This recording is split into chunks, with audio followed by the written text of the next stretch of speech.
Good morning, good morning. How everybody doing? Good, good. Glad you're all here. Just a quick recap for Chicago week. I'm a firm believer that consistency is the truest measure of performance. And you look at the first 4 weeks of the season, and if you watch the tape, I can say that we were consistently the better ST unit on the field. You look at last week, KO hit on it big all week, us playing complementary football, all three phases, showing up. And quite frankly, we didn't hold up our end of the bargain. We had a lot of self-inflicted wounds out there that practically gave Chicago a little breath of fresh air. You look at the 15-yard punt that missed a right hit, coupled with the holding penalty on DJ Wanham that ended up flipping the field. They ended up getting a touchdown on that. Then we had the missed field goal before the half. Really had a great onside recovery by Caleb Evans. That was a huge play for us. Then we had the blocked field goal kind of towards the latter part of the game. And so you look at that, and, the best part about it, a learning opportunity for us. And as displeased as I was going into the locker room, I still had that sweet taste of victory. And you look at it, you look to learn from those, but you can fix all the issues that we had out there. But what you can't fix is the win and loss columns. And for us to be able to go out there with the self-inflicted wounds and the incredible job that Chicago did, really pressing us and testing us in all 6 phases of the game, for us to be able to come out with a victory, we can correct all of the mistakes that we did have out there, and we'll come out better from it.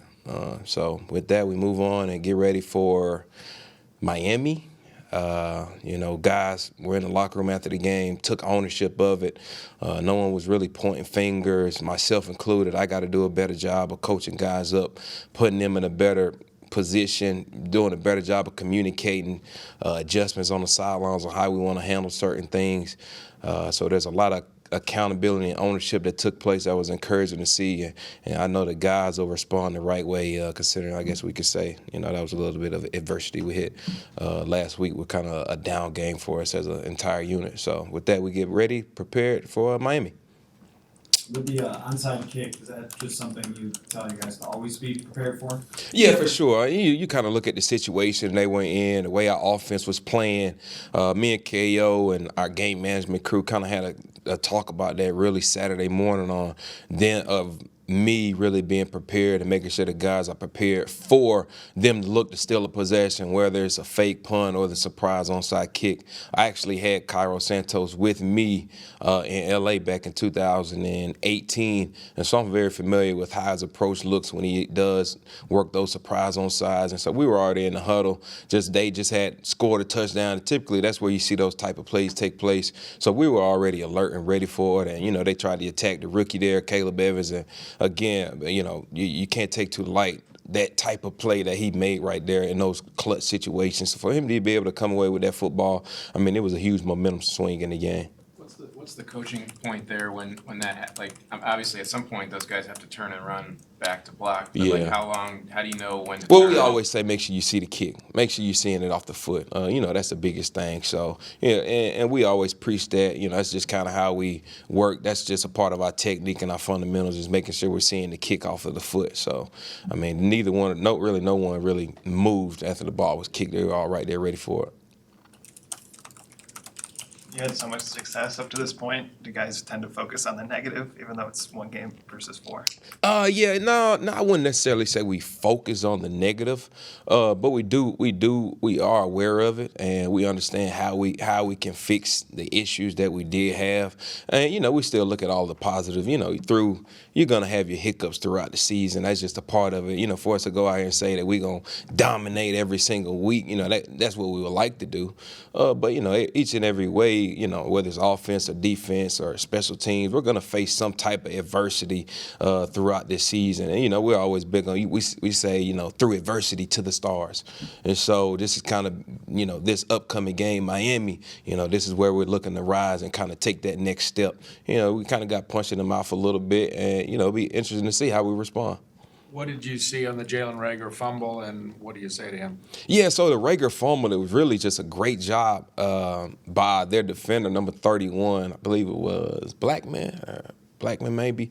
But what kind of ended up happening is, like, when you're carrying the football, he had it in a really good high and tight position. But a lot of times when balls spill out over the top on fumbles, it's usually because the elbow is getting collapsed into the rib cage. And so if you look at the play, all it was is that he had it nice and high and tight, and the defender just ended up kind of collapsing that elbow, which caused the ball to spill out over the top. So it wasn't really necessarily a ball security issue, I would say, for Reagor. You know, you love for him to go with a second-hand cover right there when he is in traffic, but that's just kind of just a really good play with them kind of hitting right there in really the specific location to spill the ball out. From a technical standpoint, what was the issue with the 15-yard? So you kind of get in a gray area. So we call it like where you hit like those end over end sky ball situations. And so we were right on that gray area of hitting a traditional punt versus hitting that end over end punt. And before the play, I asked Mr. Wright what he wanted to do. And he said he wanted to go with the end over end punt. And I kind of blame it on myself because I asked him, was he 100% sure he was going to be able to get that ball to the 10-yard line? And he was like, oh, yeah, for sure. I know I can. And I kind of think with me asking him that, he felt like he needed to pound the football. And so kind of it was 2 men there. We was kind of just sitting out there waiting. I'm sure it was probably on his mind. And with that, he ended up trying to just smash the football, and it just caused him to drop the ball inside right there, and it went off the inside of his foot. So that's kind of on me. If we do kind of end up in that minus 45 territory, we might consider just hitting a traditional ball right there. When you mentioned that, like, guys aren't pointing fingers and that they're taking accountability, like, just how much does that help in being able to flip the page and correct mistakes right away? Oh, for sure. You know, that's everything when you look at it from accountability. You know, we talk about our team, our way, our process. And again, I'll say it again. So, you know, I've been on player-led teams and I've been on coach-led teams. And when you face adversity, especially on the sidelines in the midst of a game, when it's the players who are taking accountability and ownership or really trying to pick up those guys, you know, I look at guys, veterans like Sir Poe or Andrew DiPaolo, you know, him being a veteran guy. You look at 4-4 Metellus taking on that leadership. When you have, you know, those adverse situations in a game and players are the ones who circling up like, okay, let's pick it up, rather than me trying to lead the pack and lead the way, that's where you see success start to take place, especially as we work towards the latter part of the season. Does it feel like Kene is close? Kind of looks like there's been a few times. Yeah, for sure. You know, those are conversations that we have each and every week. Is, you know, guys, it might be a 20-yard here or 25 here, then it's a 35 here. And it's always just one guy or one block that we just got to strain just a little bit more. We got to steer and work just a little bit harder. But I can say that we're on the cusp. But, you know, we're finally starting to gel, working our techniques and truly understanding returns of where we're trying to hit it at and who we're trying to attack. And guys are starting to feel a lot more confident in doing it. And Kene is truly starting to see the vision of where we're trying to see this thing going. And, you know, as we continue to build that chemistry out from a entire unit, we're really on the verge. And that's funny because that's kind of the note that we've been kind of talking about, is just trust it. We're right on the cusp and the verge of hitting a big one. And it's going to come. It'll come.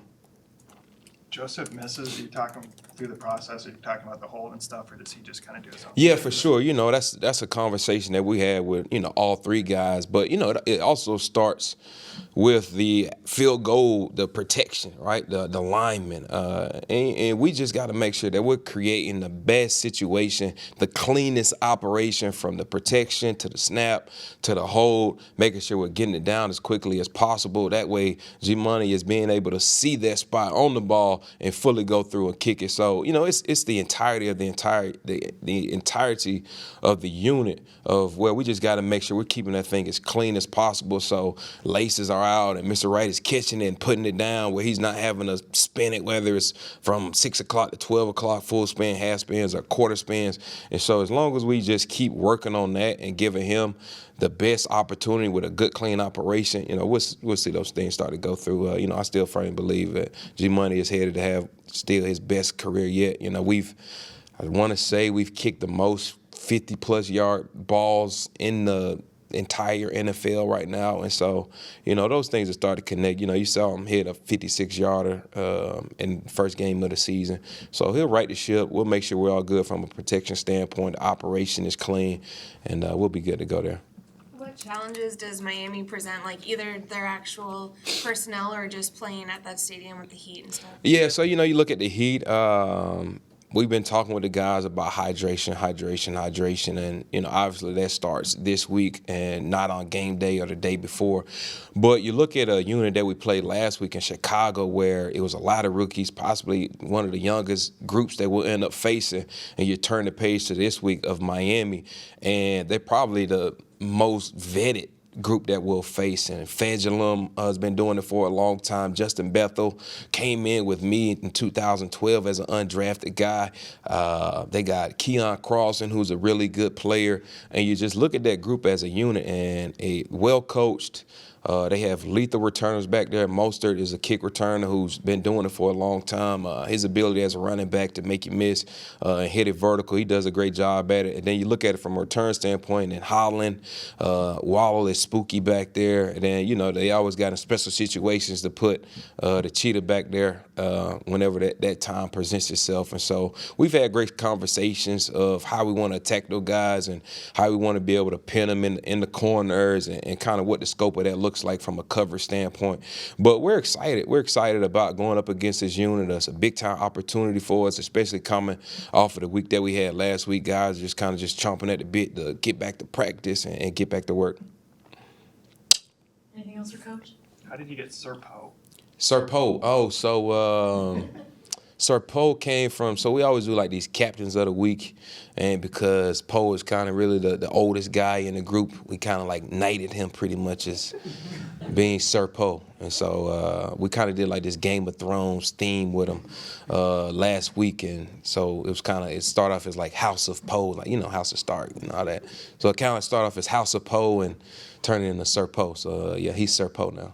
So yeah. You mentioned the cheetahs at Tyreek Hill. Tyreek Hill, yeah. Yeah, just looking at stats, he only has 1 punt return this year. Minus 2 yards. Yeah, what happened on that one? Yeah, so and how do they use him? You think they just might use him as a surprise element? Yeah, so they use him, when it's like a gotta have it type situation. Maybe it's an end of half where they're trying to gain field position or where they feel like they might need some type of spark for their offense, trying to flip the field. They'll put him back there in special situations. I want to say he might have had 4 fair catches, so he's been back there more than once. He just hasn't had the opportunity to actually return the football. So that's kind of what that looks like.